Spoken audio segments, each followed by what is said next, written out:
Ben Domenech with me this morning. Ben, what's your takeaway from the Harris interview? My takeaway is that if she was trying to win over independent voters, swing voters in critical states across mostly the Midwest part of the country, voters who tune in to Fox News every day, she did a terrible job of it. I feel like she was doing that interview with the attitude of simply trying to gin up more support from her own base, as if it's something that she was trying to create clips that would be, praised by MSNBC and the like, as opposed to trying to win over gettable voters, people who still haven't made up their minds in some critical states. Particularly think about people in states like Pennsylvania, where we know that there is a population that is more winnable for her than it was, perhaps when Joe Biden was a candidate and they were completely sour on this whole thing. She unfortunately didn't do anything to, make clear that she was going to be a different president than Joe Biden in any meaningful way for those voters and for their families. She didn't have a message for them. And citing something like Nobel Prize winners and the like, that may play well with the class that still trusts the experts. But I think in this context, she needed to be empathetic. She needed to show some humility, and she needed to distance herself from many of the failures of the Biden administration, particularly on the border. She did none of those things. Instead, she filibustered, and we heard the same talking points that we've been hearing from her for months. Dodging questions was a feature of the whole interview.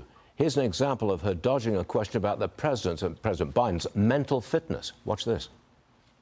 You call Donald Trump, he's misguided. You say now he's unstable. You told many interviewers that Joe Biden was on his game, that ran around circles on his staff. When did you first notice that President Biden's mental faculties appeared diminished? He has the judgment and the experience to do exactly what he has done in making very important decisions on behalf of the American people. There were no concerns raised? Brett, Joe Biden is not on the ballot. I understand. And Donald Trump well, is. You talked about it. And Donald Trump After George Clooney said within a few minutes of talking to President Biden at a fundraiser that he thought this was not the same Joe Biden. You didn't have any concerns? I think the American people have a concern about Donald Trump. That was perhaps the worst answer of the night. She just went straight back to criticizing Trump. Last word to you, Ben.